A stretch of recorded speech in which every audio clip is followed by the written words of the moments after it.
오셨네? 많이가 아니고 안녕하세요. 이야, 제가 미남 미녀들만 해와서 그러게 말이야. 예, 오늘 미남 미녀만. 안녕하세요. 같이까지 네. 안녕하세요. 아, 미남된 기분으로 한마디 하시죠. 반갑습니다. 오늘 열심히 연수에 참여하도록 하겠습니다. 많은 것을 배우고 오겠습니다. 아이고 오늘 영광입니다. 좋은 데 가서 시내 가니까 고마워요. 네. 백일떡까지 있어. 사장님 안녕하십니까? 아이고 예, 안녕하세요 선생님. 오늘 또 그냥 운행을 해주시면 예. 아이고 반갑습니다. 어서 오세요. 아유 목사님도 오셨네요. 네 감사합니다. 한 말씀 하시죠. 예. 좋은 날입니다. 같이 가는 거요? 네. 아이고 너무 감사하네. 예. 유순자 회장님 한마디. 아이고 안녕하십니까. 감사합니다. 네네. 왜 그 자리를 선호하세요? 여기서 보면은 다 애기 패들로 보이지 않나. 한 말씀 하시죠. 안녕하십니까? 반갑습니다. 네 감사합니다. 감사합니다. 네 김무기 선생님 한마디 하셔야죠. 예, 남진주 북평양이요. 네. 그게 뭔 얘기냐 하면은 기생. 네. 남진주의 남쪽에는 진주 기생이 유명하고 북쪽에는 평양 기생이 유명한데 우리가 오늘 가는 데가 진주 옆에 진해요. 가는 애들은 형제간이거든. 누가 형인가 동생인가는 잘 모르고 있어요. 잘 갔다 올게요. 네. 오늘 저를 픽업해 주셨는데 아이 너무 감사했어요. 한 말씀 하시죠. 오늘 날씨도 좋고 아주 좋은 날이 될 것 같습니다. 네. 옆에 동반자 되시는 예, 즐거운 여행이길 바랍니다. 네 감사합니다. 미녀를 또 이렇게 픽업을 하셨는데 한마디 하고 들어가셔야죠. 예, 오늘 역사적인 날입니다. 저희 강경역사문화연구원에서 진해 강경암을 보러 갑니다. 강경암은 충남에서 일하게 있다고 합니다. 물론 천안함을 요새 복원해서 뭐 만들었다고는 하지만 그래도 역사와 전통을 자랑하는 우리 강경역사문화연구원의 이 답사에 여러분들이 참가해 주셔서 너무나도 고맙습니다. 감사합니다. 나는 자전거로 가려고. 네, 자전거로 진해까지 가시겠습니까? 예. 감사합니다. 정현수 원장님이 가주신 거예요? 네, 오늘 날씨도 좋고 잘 다녀오세요. 예, 아 원장님 못 가시는 거예요? 아, 저 못 갑니다. 아, 저 자전거 타고 가시는 줄 알고. 예. 아이고, 뭐세요.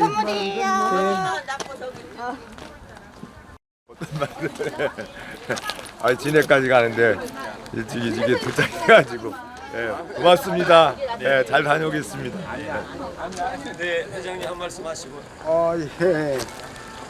오늘 날씨도 좋은데 좋은 기회를 주셔서 고맙습니다. 잘 다녀올 수 있도록 노력하겠습니다.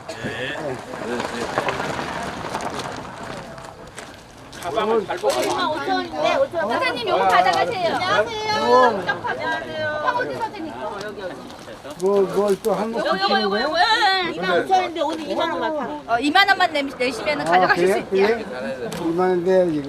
안 누구는 못까지 간답니다.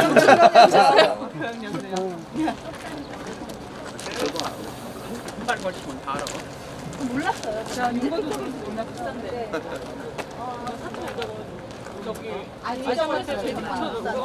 네, 오늘 간식에 엄청난 풍기를 취하고 있습니다. 5,000원이면 되는데 2만 원을 받고 있습니다. 아니 이것만 해도 5,000원. 아, 그것만 해도 5,000원이에요? 보여줘 이렇게 잘 카메라에. 용과도 들어있어요. 용과. 이 비싼 용과. 이것만 해도 5,000원이고. 저기 은에다 된 것도 좀 보여줘. 이거 뭐 뜯어 양쪽에다 다. 그렇지. 이거 뜯어서 하나씩 넣어줘요. 아니 저렇게 보여줘. 다시.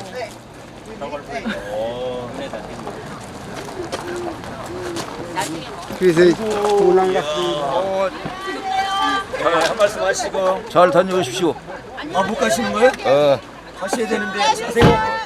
여기 간다고 소문 냈지 마.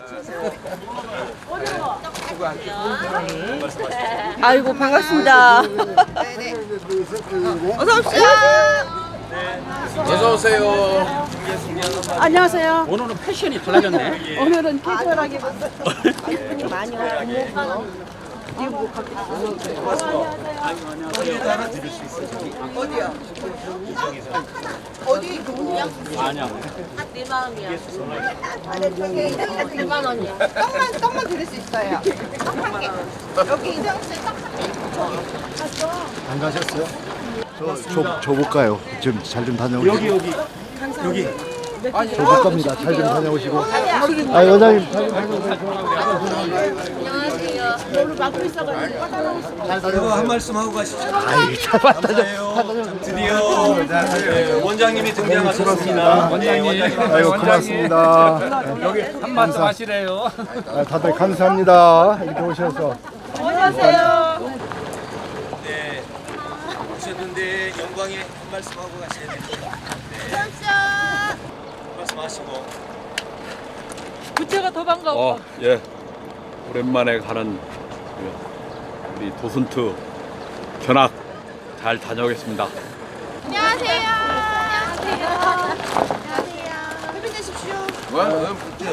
영광의 순간들인데 한마디씩. 나도 하나 줘. 네. 우리 최상진 위원장님을 반가운 게 아니라 부채를 반가워하고 있습니다. 환영하니라고. 협의대 H고 이거 들고 가시면 됩니다. 다들 교회를 입걸래. 됐어. 환영하니라고. 언제야? 야이산요 환영하니라고. 카드도 안 받네. 이체가 안 돼요. 저 가방 보는 여자가 좀 싸나워요. 싸나워요. 저기 최 씨가 왜 김씨 셋잡은 알아요? 마산 창원 진해 이렇게 세 개가 붙어 있잖아요. 창원은 없어요. 마창진이라고 그러잖아요. 열린 애구만. 한 말씀 하셔야 되는데 다 하셨거든요. 이따가 내가 강의를 하거든요. 아니 강의하고 상관없이 이거는 정말 기쁩니다. 이렇게 좋은 곳을 방문하게 해주신 원장님과 우리 일행들 정말 감사합니다.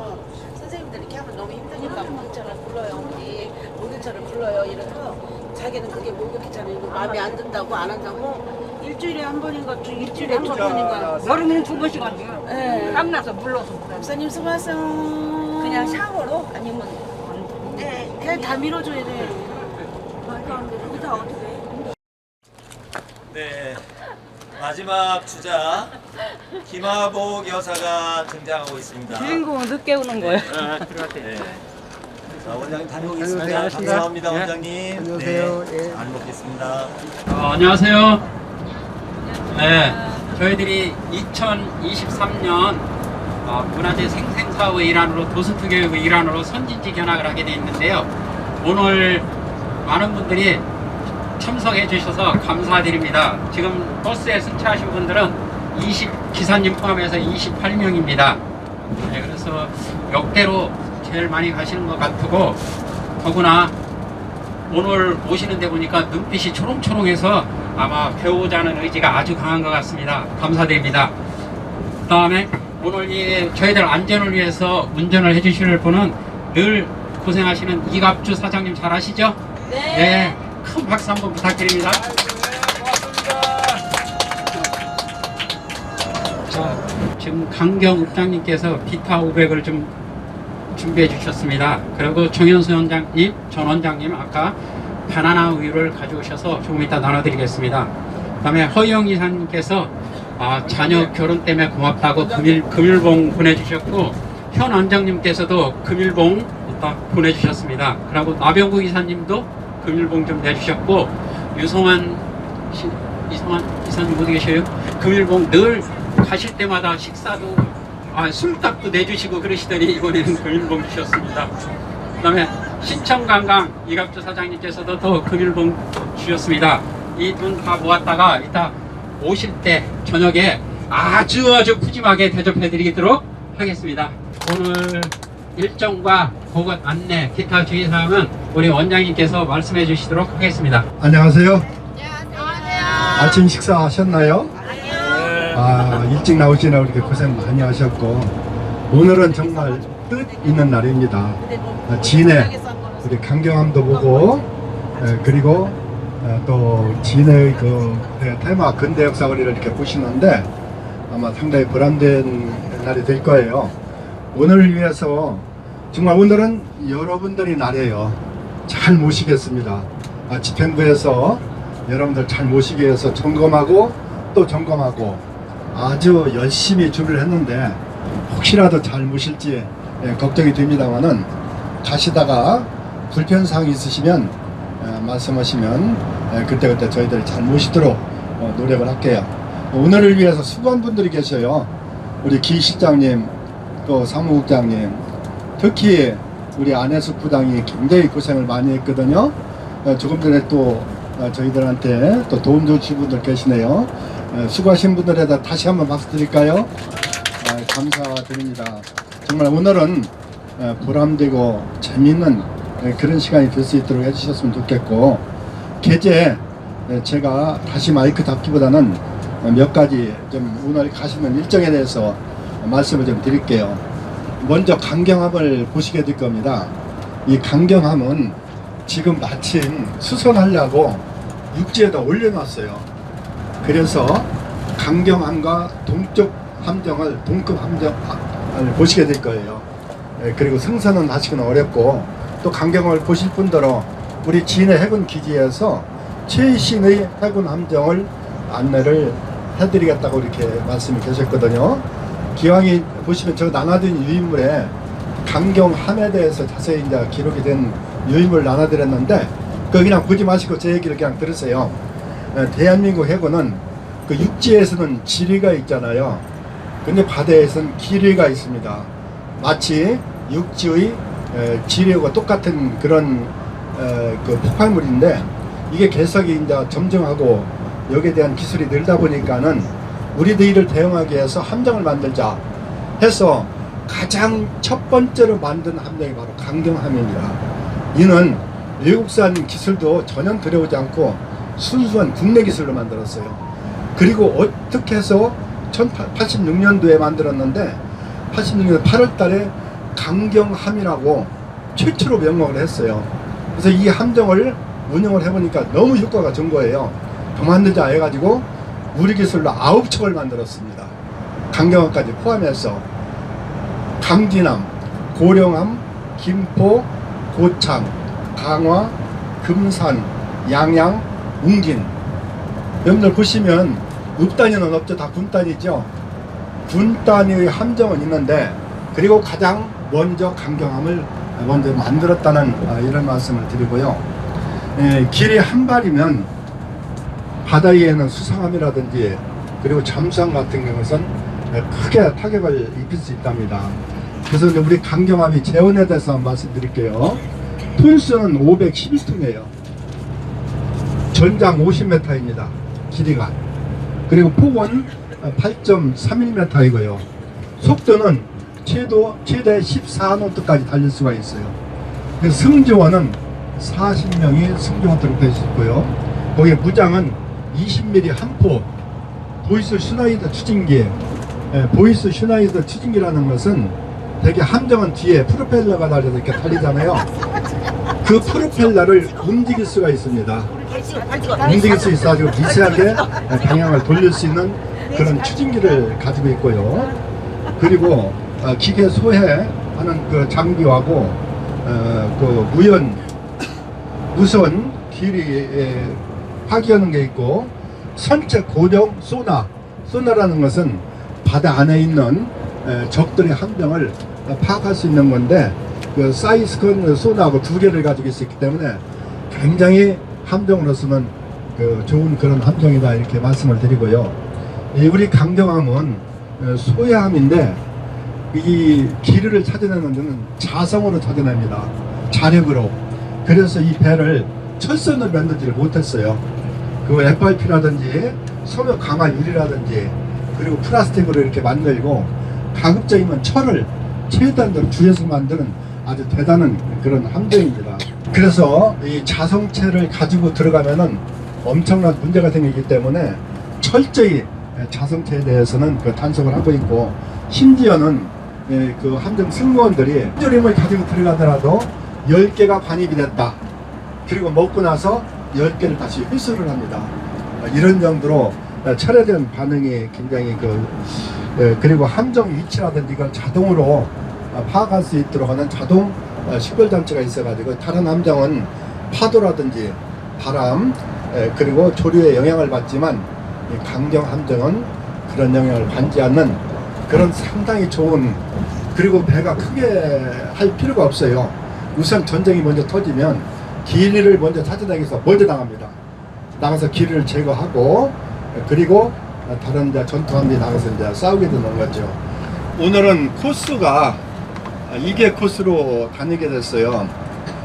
우선 공항 문화 탐방길이 있는데 군부대 시설이 탐방길이 있고 나가서 근대 역사 문화 거리를 또 탐방을 이렇게 하게 됩니다. 근데 군부대 시설에서 1시간 반 정도, 그리고 근대 역사 문화 거리에서 1시간 반 정도, 3시간 정도가 이렇게 소요되겠거든요. 그래서 여러분들이 그 힘드신 분은 조금 쉴 자리 이렇게 앉을 수 있으면 앉고, 기왕에 나갔으니까 우리가 좀 좋은 걸 배우고 싶다면은 힘들어도 좀 같이 다니셨으면 좋겠네요. 우선 군항 역사 마을에는 연평 해전 촬영지가 있습니다. 여기는 연평 해전 전쟁 촬영지가 있고요. 안중근 의사 유목비가 있는데 유인물로 대체할까요? 두 가지 코스로 탐방을 한다. 첫 번째는 군 부대 내의 근대 역사 거리, 그리고 밖에 나가서의 근대 역사 문화 거리를 탐방을 하게 되는데, 여러 가지 좀 시간도 그렇고요. 사전에 내가 지식을 가지고 있으면 굉장히 이해하기가 쉬우니까요. 차 안에서 한번 읽어보시면 좋겠습니다. 여러분들 오늘 기왕 이렇게 나오셔서 즐겁고 기쁜 그런 시간이 되시기 바랍니다. 여러분 고맙습니다. 제가 오늘 특별한 분 한 분 좀 소개를 좀 드리고자 하는데요. 여러분들 오늘 자리를 나눠드린 게 반도체. 우리가 시간이 잠깐 있기 때문에 우리 회원 중에 정정화 박사인데요. 저하고 두 학기 동창입니다. 우리가 반도체의 불모질 때 일본 와세다 대학에서 박사학위를 받고 미국에 가서 다시 공부를 해가지고 국내에 들어와서 정말 우리 반도체의 산업을 일으킨 우리 교수입니다. 이제 산업의 쌀이라고 그러죠. 우리가 36,500불이라는 그 어마어마한 선진국 반열에 오른 이유는 바로 이 반도체입니다. 그래서 한양대학에 교수를 계시면서 또 삼성전자 이건희 사장하고 같이 거기에서 자문 역할도 하면서 우리나라의 반도체를 아주 일으킨 우리 정정화 박사한테 우리 좋은 회원님들한테 반도체가 무엇인지 좀 제가 설명해 달라고 부탁을 했더니 이렇게 자료까지 준비를 했습니다. 우리 정정화 박사 좀 어렵지만 좀 설명 좀 해주시겠습니까? 여러분들 오늘 저를 간단히 소개 올리겠습니다. 저는 강경중학교 논산 광석에서 강경중학교 온 것이 저는 영광입니다. 왜냐하면 강경중학교에서 제가 한병수를 만나서 또 여러분들을 만난 게 저의 오늘의 영광입니다. 그 다음에 강경중학에 공부를 하는 것이 기반이 돼서 한양대학을 거쳐서 일본의 와세다 대학을 거쳐서 미국 버클리 대학에서 공부를 했습니다. 그런데 저는 또 행운이 그것뿐만이 아니고 제가 1977년도에 일본에 유학을 갔습니다. 그때의 반도체 산업이라는 건 일본하고 미국뿐이 없었습니다. 그래서 그때 거기에서 제가 반도체 NEC 일본 전기 거기를 학교에서는 반도체가 안 되니까 NEC 연구원을 겹쳐서 NEC에 나가서 반도체를 배웠습니다. 그래서 와가지고 이제 그 다음에 이제 미국 버클리 대학에서 2년간 박사 후과정이라는 게 있거든요. 그래서 거기에 가서 공부를 해가지고 돌아온 게 81년도에 돌아와서 이제 버클리 대학 거쳐서 83년도부터 제가 한양대학에서 이제 이 재직을 했죠. 그래서 저는 이 반도체를 오늘 또 신문에 보니까 일본이 20조 돈이 몰린답니다. 그래서 우리의 강적이 또 일본이 됐습니다. 이 반도체가. 근데 대만이 강적이라고 하는 것은요, 그건 무섭지 않습니다. 왜냐면 그 사람들 기술이라고 하는 게 제조 공정이거든요. 근데 일본은요, 소부장이라고 들어보셨죠? 소재, 재료, 장비.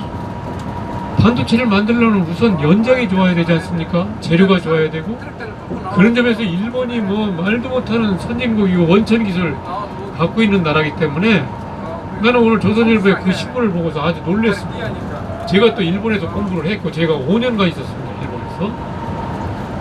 그래서 우리 정신 바짝 차려야 되지 않느냐 이런 생각을 했고, 뭐 거기 조선일보는 뭐 지정학적이다 뭐 이러는데요. 나는 일본을 무섭게 보는 것이 그 민족성입니다. 그 사람들은요, 한 번 뭉치면 이건 눈에 안 보인다고 그런 표현을 할까요? 그렇기 때문에 일본이 이게 반도체가 20조에 몰렸다? 아, 이거 우리 어떡하나? 이게 삼성전자 이건희, 지금 그 회장이, 예? 그랬다 해서, 여러분 자녀들도 지금 이제 일본에 유학 보내셔도 됩니다.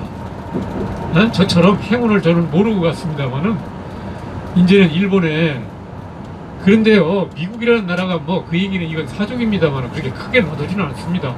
일본이 이제 어느 정도 크면 이제 그것도 못 크게 만들죠. 미국이라는 나라, 이 패권주의가.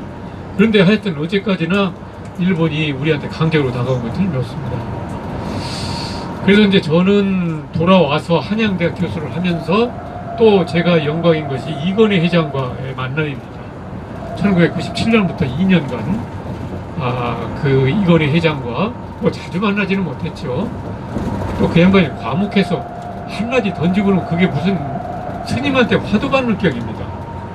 그래서 뭐 자주 얘기를 하거나 그러지는 못했습니다. 어쨌든 그쪽 사장들, 또 반도체를 만드는 기술자들, 이 사장 전무, 뭐 상무 이런 사람들하고 해서 우리나라 반도체 그 혁명기에 제가 일조를 할 수 있었다는 그런 영광이 있었고요. 그 다음에 제 이 영광은 제가 이제 2015년도에 한양대학을 이제 퇴직을 했는데요. 저희 대학 교수가 1,500명입니다. 그 중에서 1등을 하면 퇴직한 교수한테 2년간, 아니 3년간 석좌 교수라고 해서 그 월급을 줍니다. 대학 교수의 위치를 그대로 연속을 시켜서. 그래서 2018년도까지 석좌 교수를 하고서 그게 제 영광이고요.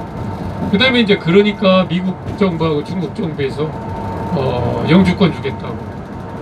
그래서 제가 미국을 택했죠. 이건 뭐 사족입니다만은. 그래서 이제 그런 영광을 얻었고, 지금 현재는 한양대학을 퇴직을 하고 인천 뉴욕 주립대학이라고 있습니다. 미국 그 분교인데요. 거기서 석좌를 지금 하라고 해서 지금 하고 있습니다. 자, 너무 장황했습니다만은 제가 자리에 앉아서 여러분들 나눠드린 자료를 가지고 하여튼 설명을 한번 힘껏 여러분들 알아들을 수 있도록 그렇게 설명을 할 테니까 1. 반도체 웨이퍼가 만들어지기까지. 이 웨이퍼라고 하는 것은 우리가 떡판, 시루떡을 생각을 했어요. 제가 이걸 뭘로 비유를 할까 하다가 시루떡. 그러면 시루떡을 놓을 때 어떡합니까? 제일 밑에다가 여러분들 그 쌀을 빵궈서 쌀을 깔지 않습니까? 이게 웨이퍼입니다. 그 웨이퍼. 이렇게 생각을 하세요. 그런데 이 웨이퍼라는 게 어디서 만드냐면 이제 차차로 나옵니다만은 이게 모래에서 만들어져요. 실리콘이라고 해서. 근데 이제 그게 나오니까. 그래서 거기 설명에 보면 모래 주성분은 SiO2다. 이렇게 하는데 이제 그게 실리콘이란 말이야. 그래서 거기서부터 이제 그 우리는 쌀을 빵구는데 거기 밑에 중간에 이제 그림을 보시면은 그 모래에서 그 뭡니까? 이 실리콘을 만들어내요. 어디에 실리콘 추출을 합니다. 그게 이제 우리나라는 어디서 있냐면은 저쪽 그 SK라고 해서 그 실리콘 만드는 공장이 어디 있냐면은 이쪽 진천, 이쪽 충북에 있습니다. 그걸 만들어내거든요. 그래서 이제 그것을 모래를 갖다가 특수공법으로 해가지고 실리콘을 만들어내요. 하여튼 그것이 몇 프로 순도로냐면은 99.999야. 그래서 6자리 순도다. 이렇게 얘기를 하는 그런 실리콘을 만들어내거든요. 그럼 이제 그 실리콘을 녹여서 어디다 놓냐면 그 가운데 그림에 보면은 녹여서 그 용기 속에 유리잔에 넣는다는 거예요. 유리잔에 넣어가지고 이게 이제 우리가 이제 밑에다가 저걸 만드는 격입니다. 그 시루떡, 제일 처음에 이제 시루떡을 깔죠. 그래서 시루떡을 넣고서 거기다가 우리는 시루떡 이렇게 동그랗게 이렇게 자르지 않습니까? 그래서 이제 그 시루떡을 요 안에다 놓고서 저기 뭐야 이 저 철심으로 이렇게 넣고서 요런 걸 살살 돌려가면서 우로 끓이면 어떻게 되겠어요? 이렇게 묻어요. 요렇게 요런 막대기가 만들어지겠죠? 그렇죠? 요렇게 철심을 넣어가지고 실리콘인데 그게 떡판인데 묽은 그 우리가 이제 쌀이라고 생각을 하면은 그놈을 손가락을 놓고서 이렇게 돌리면서 설설 돌리면서 위로 끌어올리면 이게 만들어진다는 거예요. 그렇죠? 제일 끝에 있는. 그래서 이거 크기가 이게 이제 굉장한 기술이죠. 이것도. 그래서 우리나라에서는 유일하게 SK 하이닉스에서 그걸 만들어낸다. 스위치 2개가 있죠? 그렇죠? 그러면 스위치를 켠 곳에서는 ON이 되고 스위치를 끄면은 오프가 돼. 그래서 반도체라고 하는 것이 내가 떡장수인데 꿀을 그 빨간 거에 꿀을 넣어놔. 빨간 거에다 꿀을 넣어. 아까 내가 이제 떡판에다가 꿀을 넣는다고 하지 않았습니까? 그 꿀을 2개를 넣어놓고서 스위치 이것을 눌러주면은 그 밑에서 서로 빨간 것이 이어지지 않겠습니까? 그러죠? 자, 반도체는 다시 정리하면 반도체는 어디에서나? 모래에서나. 그래서 세계 모래는 흩하게 항사의 모래라고 그래가지고 모래가 엄청나게 많지 않습니까? 세상에는? 거기서 실리콘이 나와. 그 실리콘 안에다가 도체를 넣는 거야. 도체를 넣어. 그래서 우리는 뭘 넣는다고 그랬어요? 꿀떡을 만들려고 그래. 꿀떡이라고 하는 것은 도체를 집어넣는 거야. 그것도 실리콘이야. 근데 그건 도체 실리콘이야? 그 빨간 거 그림에서 보면은 그 빨간 거 제일 오른쪽 밑에 보면은 빨간 거를 서로 속에서 연결되도록 해. 스위치를 안 넣으면 어떻게 돼요?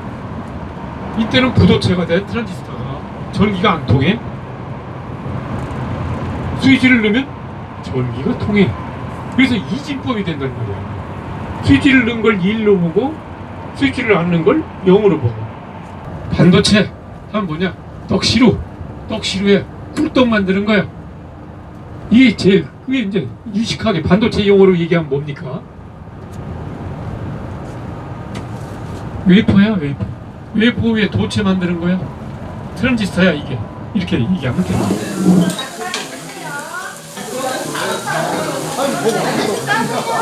맛있게 드세요. 뭘 맛있게 좀 줘야 먹지.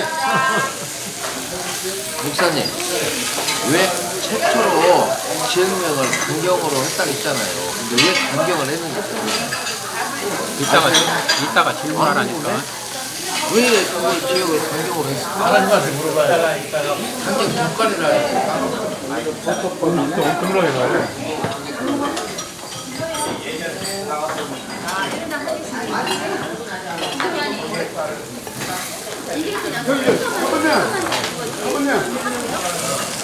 아까 했던 거 다시 한번 해봐요. 이거 한번 해봐라 또? 다시 해봐. 건배 한번 해야 돼요.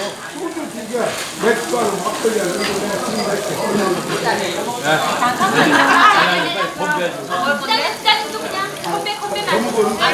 이만 안 나와.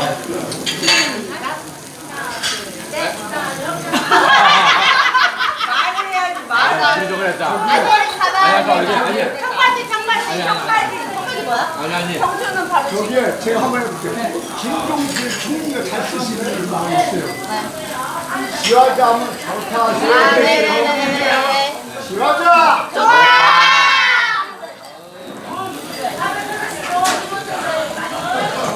아이고. 박수 치는 거 아니야, 세븐? 아니 원샷 아니야 원샷. 아니, 첫잔 했어요, 원샷.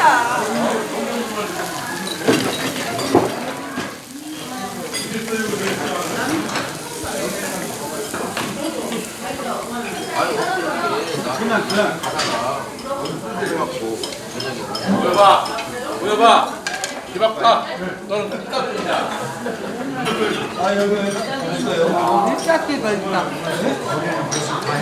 오면 지우라.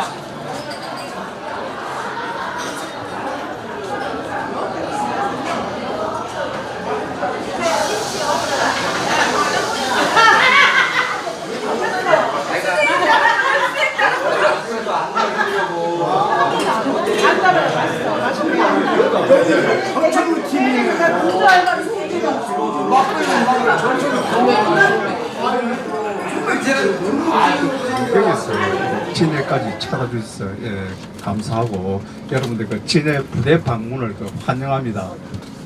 저는 이거 강경암 초청을 이제 여러분 오셨는데 뭐 강경암에 들어가 보셨습니까? 안 들어가 봤습니까? 초청했는데 왜 함정 구경을 안 시켜주는지 모르겠네요. 수리용이라서. 예. 여태까지 그 함정 초청하면 다 함정 안에 들어가는 걸로 알고 있었는데, 예. 들어가긴 들어갔습니다. 예. 오전에 뭐 좀 구경도 좀 하셨습니까? 저는 이거 강경 요쪽은 이 오신 분들도 처음이고, 강경하면 알고 있는 게 이제 젓갈 맞습니까? 젓갈이고, 또 저는 이번 그 명단을 통해 가지고 강경읍이 논산시에도 들어가고도 처음 알았습니다. 하여튼 또 저도 또 논산하면 이제 빠뜨릴 수 없는 게 논산훈련소. 제가 그 76년도에 논산훈련소가 나왔습니다. 자, 차라리 약간 그 뒤쪽으로 가서 동상을 한번 볼 수 있도록 해주시려면 탐방관 즉 해설사로 근무하고 있는데, 군항문화탐방의 참고로 말씀드린다면은 우리 창원시하고 진해 해군부대하고 협정을 맺어가지고 부대 안에 있는 어떤 문화적인 요소를 해설을 곁들여서 이렇게 한 바퀴 둘러보는 그런 프로그램입니다. 그래서 거기에 탐방관으로 일하고 있는 김봉곤입니다. 반갑습니다. 우리 탐방 코스가 원래 아까 제 탈 때 거기에 안중원에서 유목부터 시작해가지고 쭉 이렇게 들어오면서 여기 이제 두 번째 잠깐 서고 일하는 곳인데, 여러분 오른쪽에 보시면 동상 하나 보이죠? 그 손원일 제독상 이렇게 되어 있습니다. 저분이 누구냐 하면은 그 위에 이제 나와 있다시피 초대 해군 참모총장을 지내셨는데, 초대 해군 참모총장만 지내가지고는 동상 세우기 조금 부족합니다. 왜냐면은 저분은 해군의 아버지라고 이렇게 부르고 있는데, 1945년 우리 해군이 우리나라가 이제 해방되고 아무런 어떤 군 조직이 없는 시절에, 정부도 수립되지 않은 그런 시기에 바다는 우리 손으로 지켜야 되겠다는 그런 신념으로 떠드는 사람들끼리 뜻을 모아가지고 해병병단이라는 해군의 그 모체를 창설했습니다. 그래서 쭉 바다를 지키겠다가 1948년도에 국군이 창설되고 해군이 생김을 해가지고 그 해병병단이 해군으로 그대로 옮겨져서 초대 해군 참모총장까지 지내시고 제5대 국방장관까지 지내신 그런 분이 되겠습니다. 그 다음에 동상 뒤쪽에 보니까 저 빨간색 벽돌 건물 보이죠? 커튼을 약간씩 좀 옆에 있는 사람들 잘 보일 수 있도록 제쳐주시기 바랍니다. 저 건물은 일제강점기인 1914년도 건축되어 가지고 일본 해군 진해 요항부 건물로 사용했습니다. 저 건물 양식은 르네상스식 러시아풍 건물이다 이렇게 부르고 있는데 지금은 등록문화재로 지정되어 있습니다. 등록문화재 194호고 쭉 일본군이 사용하다가 해방 후에는 우리 해군이 저걸 그대로 인수받아가지고 해군 진해 통제부라는 명칭을 거쳐가지고 지금은 해군 진해 기지 사령부 건물로 사용하고 있습니다. 등록문화재라는 것은 또 참고로 말씀드린다면은 우리 근대 건축물이나 시설물 중에 문화적으로 보존할 가치가 있다 싶은 그런 건물을 찾아서 문화재청에서 지정하는 그런 등록문화재가 되겠습니다. 194호로 지정 관리하고 있습니다. 60년대 월남전 때 우리 국군이 많이 파병했습니다. 육군도 가고 공군도 가고 공군은 안 갔네. 해군도 가고 그죠, 해병대도 가고 이랬는데 저분은 월남전 때 이제 청룡부대 즉 해병대 의무병으로 월남전에 참전을 했습니다. 1967년 2월 1일 월남 추라이 지구라는 전투에 참전했는데 아주 전황이 불리해가지고 우리 소대원들이 완전히 적들에게 포위됐습니다.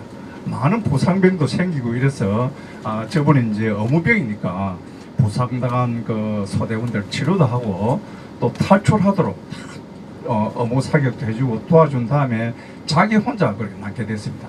그래서 이제 탈출하지 못하고 끝까지 싸우다가 8발의 총상을 입고 결국 순국을 하게 됩니다. 그래서 이제 정부에서 진상조사를 해보니까 이런 장병이 있다. 그래서 태극 무공원장 수여받았고 여기 또 동상을 세움을 해가지고 매년 순국일 2월 1일 되면 성대하게 추모제를 지내고 있습니다. 그래서 전국 회의에서 이제 왔는데 거기 회장이라는 분이 이 앞에서 이제 헌화도 하고 묵념도 하고 이래 했는데 전국 회장이 무공수원자회 회장이 지덕칠 중사하고 같이 전투를 했던 소대장이었습니다. 그래서 그분한테 이제 태극 무공훈장을 수여하려고 하니까 그 사람이 양보를 했다고 합니다. 그래서 그 사람은 을지 무공훈장 한 단계 낮은 훈장을 수여받았고 지덕칠 중사한테 늘 하사였겠죠. 이제 일격 특진하고 그래가지고 양보를 했다고 합니다. 2007년도에 해군 작전사령부 이제 부산 쪽으로 이전하고 저 건물은 그대로 이제 등록문화 보수를 거쳐가지고 등록문화재 195호, 196호로 역시 지정 관리하고 있습니다. 우리 안에 들어가면은 대통령이 1950년대에 어떠한 가구를 썼구나, 어떠한 직규를 썼구나 그렇게 한번 짐작을 해보시고 저 별장하고 저 또 바닷가 쪽을 조금 내려가다 보면은 육각정이라는 정자가 있습니다. 거기에서 이제 국제회담이 열렸는데 그래서 그 두 개 별장과 육각정 두 개 합쳐가지고 경상남도 유형문화재 265로 지정 역시 관리하고 있습니다.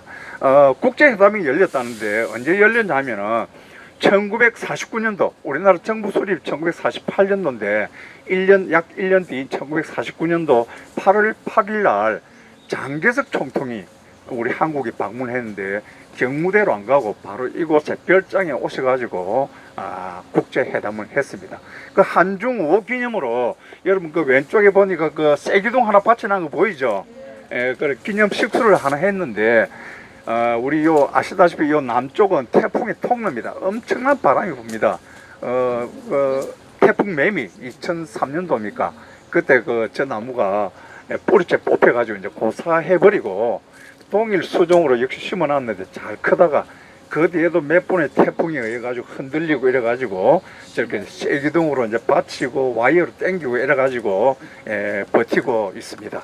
그 다음에 그 바로 옆에 연못 같은 게 하나 보이죠? 돌로 지어진 게 이 별장에 이제 대통령 별장이 있는 거다 보니까 그냥 아무렇게 지은 게 아니고 저것도 어떤 뜻이 있다고 합니다.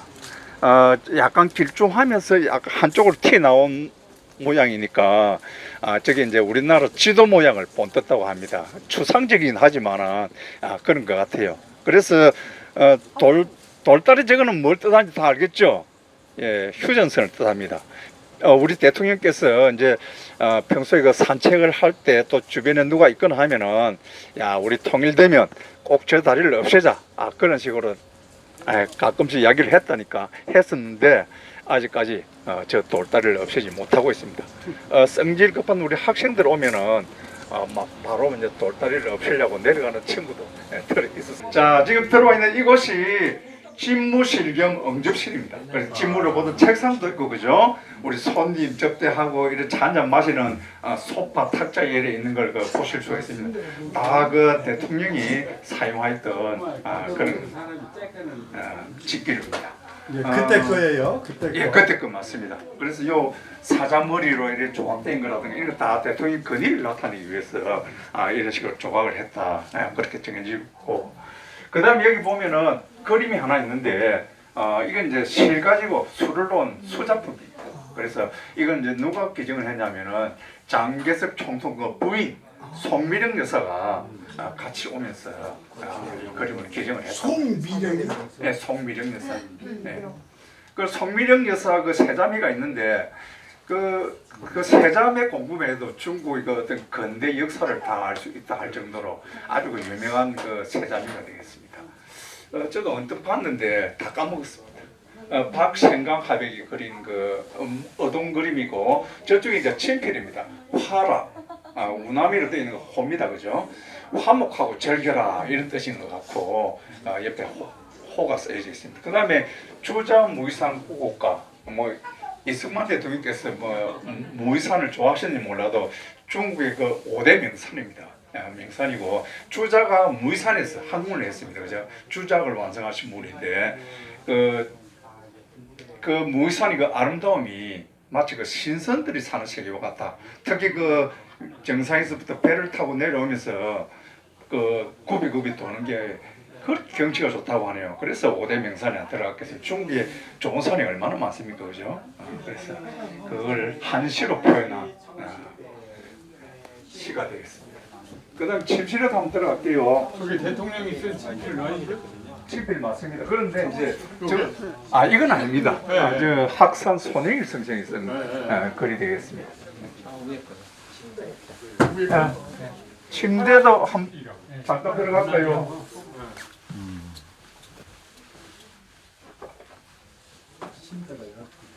예, 침대는 보시다시피 이제 대통령하고 이제 부인이 쓰던 건데 좀 상당히 좀 낮습니다. 이 왜 낮은 이유가 이제 대통령 그 재임할 당시에 상당히 나이도 먹고 또 이제 노쇠했죠, 그죠? 그래가지고 몸도 겨우 가누고 이래 하다 보니까 일본 낮은 침대를 사용했다고 알고 있고, 그 다음에 이제 호마이카 장롱이고, 그 당시는 고급품이었던 모양이죠. 호마이카 장롱이고, 그 다음에 이 안쪽에 보면은 비상구가 있는데 이게 이제 땅굴이 이래가지고 바닷가까지 이렇게 뚫려져 있다고 합니다. 그래서 어떤 사람들은 이게 대통령이 이제 도망가기 위해서, 도망하면 좀 이상하지만은 대통령이 이제 비상시에 나가기 위해서 한 게 아닌가.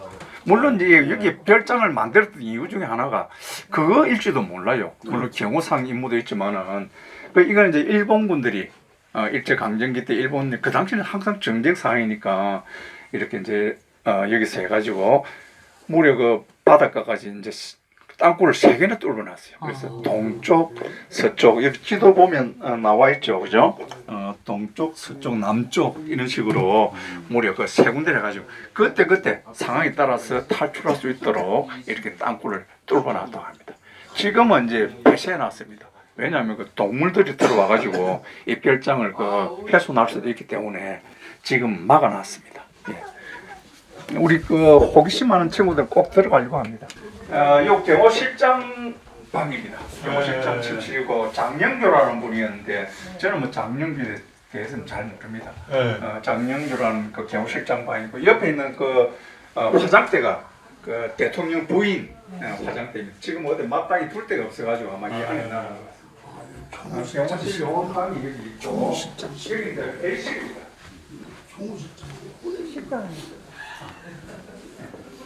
식당 겸 회의실로 사용했습니다. 그래서 대통령이 내려오면은 비서라든가 장관들 이런 사람들 내려와가지고 여기서 이제 회의를 했겠죠. 그래서 여기서 회의했던 그런 장소고 그 방석을 보면은 다 사가가지고 그죠. 완전 그 주저앉았는데 그래도 등받이 부분에 그 조각 우리나라를 상징하는 옛날에는 봉황도 안 그랬지만 무궁화로 다 조각을 해놨습니다. 그죠? 무궁화로 조각되어 있는 거 보실 수 있고 그 다음에 친필이 또 두 점이 있습니다. 여기 보면은 경천애인 그 다음에 민위방본 하늘을 공경하고 사람을 사랑하라 이런 뜻인 것 같고 민위방본은 국민을 위하는 것이 나라의 근본이다. 국민을 생각하는 이승만 대통령의 그 마음을 읽을 수 있는 글이다. 이렇게 할 수 있습니다. 주방 쪽에 한번 들어갈까요? 이거 난방을 어떻게 했는 거? 냉방하고? 시타를 틀었었나? 또 이걸 1979년도에 이 결정을 좀 대대적으로 보수를 했습니다. 그 당시 그 박정희 대통령의 지시로 보수를 했다 이런 기록이 나와 있더라고요. 여기가 주방입니다. 주방이기 때문에 여기 싱크대라든가 여기 조리대 그다음에 창고 이런 걸 보실 수 있는데 이 싱크대도 그 당시 1950년대에 우리나라에 무슨 싱크대를 만들었겠습니까? 그래서 이거는 이태리 수입품이다. 이렇게 제가 알고 있습니다. 그래서 요즘 싱크대하고 좀 다르죠. 하지만 이 서랍이라든가 이런 거 보면은 아주 좀 투박하지만은 아주 견고하고 아직까지 손상 없이 그대로 잘 보존된 걸 보실 수 있고 그 다음에 대통령 부인입니다. 프란체스카 도너리라고 이렇게 있고 우리나라 이름은 이불안, 이금순 이렇게 있는데 어떤 사람은 왜 한국명이 두 개냐 이렇게 물어보는 친구도 있더라고요. 그까지는 제가 잘 모릅니다. 이건 이제 오스트리아 사람입니다. 그죠? 오스트리아, 유럽에 있는 오스트리아 사람이고 폴란드가 아니고? 오스트리아 사람입니다. 스위스 제네바에서인가 어디 이제 식사를 하고 있는데 이승만 대통령이 그 호텔에 식사를 하려고 들어왔는데 자리가 없었답니다. 그래가지고 이 프란체스카 여사하고 자기 엄마하고 식사를 하고 있는데 와서 같이 합석해도 되느냐? 그래가지고 이제 그때 처음 만나게 됐답니다. 그래가지고 이제 여러 가지 이야기하다가 그 뒤로도 이제 인연이 이어져가지고 한 1년 정도 비서관으로 하다가 1년 뒤에 1934년도에 34년 맞나? 결혼을 했는데 그때 나이가 하여튼 프란체스카 여사는 34살이고 이승만 대통령 59세라고 합니다. 그래서 저는 진짜 그 국경과 그죠 나이를 초월한 사랑이 아닌가. 싹이 나가지고 키가 한 질 정도 되고 옆에는 자풀이 나고 막 이랬는데 이게 이제 문화재다 보니까 아무나 손을 못 댑니다. 이것도 역시 그래서 이제 아마 문화재 보수 업체에서 이제 계약을 해가지고 보수를 할 것이 아닌가 그래 되고 의자 앉으신 분은 어떻습니까? 좀 편합니까? 이게 이제 의자가 얼핏 보기에는 좀 딱딱해 보이는데 그래도 어떤 각도라든가 이런 걸 다 맞춰가지고 인체 공학적으로 이렇게 만들었다 합니다. 그래서 우리 해군에도 산에 어떤 있는데 올라가다 보면 팔각정 이런 휴식 장소 있는데 거기에 놓여 있는 의자는 전부 다 이 모양을 꽂아서 그렇게 만들었다. 이 앞바다가 이제 군항수역입니다. 군항수역입니다. 예. 질문 드려도 돼요? 예? 질문. 예. 이 소나무가 개인적으로 200년 가까이 이상 됐는데 일본에서 그 전에 항공유를 막기 위해서 톱으로 다 상천해서 송지를 분출했거든요. 논살만 해도 전부 다 그런 나무예요. 맞습니다. 신원산이 뭐 노성이니 이걸 왜 멀쩡하게 놔뒀대요? 이거는 이제 진짜 써 있어요? 이름? 군 부대 안에 있다 보니까 어느 정도 좀 보호가 된 것 같습니다. 1966년 8월 달에 저분이 이제 자기 부하들 데리고 적들이 뚫어놓은 동굴을 수색을 했습니다. 사전에 저분이 이제 정보 장교인데 그 동굴은 이제 빼뚜껑이 다 철수했다 이런 정보를 사전에 입수하고 수색하는 중에 갑자기 적이 나타나서 자기 앞에 그 수류탄을 던졌습니다. 자기 그 동굴 앞쪽이 이제 워낙 협소하고 또 뭐 옆으로 피할 수도 없고 또 뒤쪽에는 자기 부하들이 있으니까 자기가 그 수류탄을 안고 상함을 해가지고 자기 부하들을 구했습니다. 그래서 그 감투 정신을 그 희생 정신을 우리 그 장병들에게 기감으로 삼기 위해서 태극 무공훈장 수여했고 여기 또 동상이 있음을 해가지고 매년 그 순국일에 맞춰가지고 우리 사관학교에서 진짜 큰 성대한 그 추모제를 지내고 있습니다. 예, 인호 추모제 이래가지고 8월달 되면 엄청나게 큰 행사입니다. 큰 배보다 거북선분이 거북선이 작아 보이네. 네.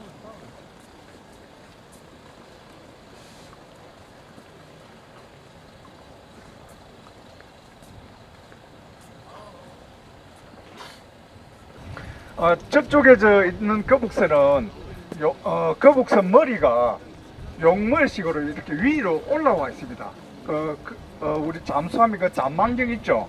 이래가지고 위로 꺾어진 형태로 되어 있고 이 거북선은 선체하고 일직선으로 되어 있습니다. 그래서 그 거북선 머리를 통해서 포도 쏠 수 없고 한데 이 거북선은 이 머리 앞쪽으로 포를 넣어가지고 포를 쏘게끔 그렇게 되어 있습니다. 그래서 이 거북선은 거북선 명칭이 임진왜랑기 거북선이다 이렇게 부르고 있습니다. 전체 길이는 한 24m 남짓되고 폭은 한 6m인가 이래 되는데 이 거북선 저쪽에 있는 거북선보다 10m 정도 작고 구조도 또 복잡하기 때문에 사람은 들어가면 많은 제한을 받습니다. 저 거북선 우리 올 때 봤던 그 거북선 안에 들어가서 마음대로 서서 둘러보기도 하고 이래 했는데 이 거북선은 지금 위험하기 때문에 들어갈 수 없다고 이렇게 우리가 지시를 받았습니다. 그래서 아쉽지만 여기서 구경하고 그렇게 가도록 하겠습니다. 또 위에 보면 철갑도 없습니다. 그냥 그죠? 판자가 길게 연결되어 있고 그래가지고 위에 이제 침이 있는데 역시 침이 있으니까 마음대로 이제 접근은 못 하겠지만은 거북선의 이 용도가 돌격형 철갑선입니다. 어떤 판옥선처럼 우리 그 조선 수군의 그 주력 함선이 판옥선인데 그 판옥선은 서로 배 위에 올라가 가지고 가까이 접근하면 하지만 이 거북선은 다 그 밀폐되어 있기 때문에 적 깊숙이 들어가 가지고 적 바로 옆에서 포도 쏘고 활도 쏘고 이래 가지고 적에게 그 공포심도 주고 막대한 타격을 줬던 그런 거북선이 되겠습니다. 군항으로 만들려고 작정을 했답니다. 그래서 그 원대한 야망을 이루려고 이제 여기가 지금 앞에 로타리가 있는데요. 진해 원도심은 로타리를 중심으로 만들어졌습니다. 여기 보시면 이순신 장군 동상이 있습니다. 이 동상은 우리 대한민국에서 첫 번째로 만들어진 동상인데요. 언제 만들어졌는가 하면요, 우리 6.25 전쟁이 발발한 여기 잠시 한번 볼게요. 자, 동상이 보이십니까? 왼쪽에 한번 보세요. 네. 6.25 전쟁이 일어났을 때 우리 이제 해군 기지 사령부의 사령관님의 이제 청으로 우리 이순신 장군님이 임진왜란에서 우리 조선을 구했잖아요. 자, 그런 만큼 우리 대한민국 해군이 이제 난국을 잘 극복할 수 있도록 이순신 장군의 동상을 세우자. 그래서 그 정신으로 이제 성공적으로 전쟁을 이제 승리하자는 그런 의미에서 만들어졌습니다. 그래서 2년 후인 1952년 임진왜란 360년 된 이제 그 시기에 1952년 4월 13일에 여기다가 이제 동상을 세우게 됩니다. 그래서 그 당시에 아주 가난했던 때죠. 전쟁 이후에. 그래서 모든 시민들이 집에 있는 수저, 뭐 주발까지 들고 와서 여기 해군 기지 사령부 안에 있는 공장에서 다들 녹여가지고 이렇게 조각 상만 3천만 원이 넘는 그런 금액으로 만들어졌다고 합니다. 네, 그래서 3천여 명이 넘는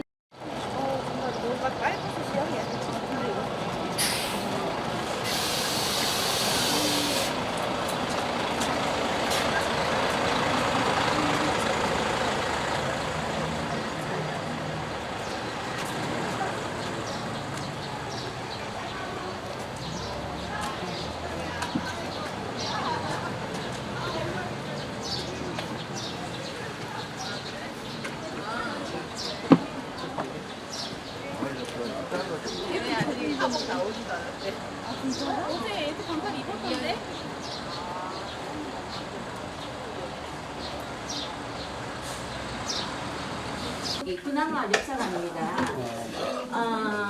그래서 그 1910년도에 39명이었던 일본인들이 만 1년 만에 5,600명으로 늘어나게 됩니다.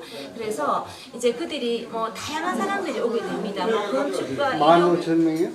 5,600명에 달하게 됩니다. 그래서 뭐 근로자, 건축가, 뭐 부동산 업자 정말 다양한 사람들이 들어오는데요. 그래서 와서 이제 각자 이제 일본인들이 자기의 이제 그 주택을 건설하게 됩니다. 이렇게 해서 그 당시 이제 2층 건물로 된 긴 집을 만들게 되는데 이거를 장욱이라고 합니다. 일본 말로는 나가야라고 하는데요. 네, 그래서 그 당시에 이제 잘 나가는 그런 히트친 그런 일본의 집 이제 그 형태인데요.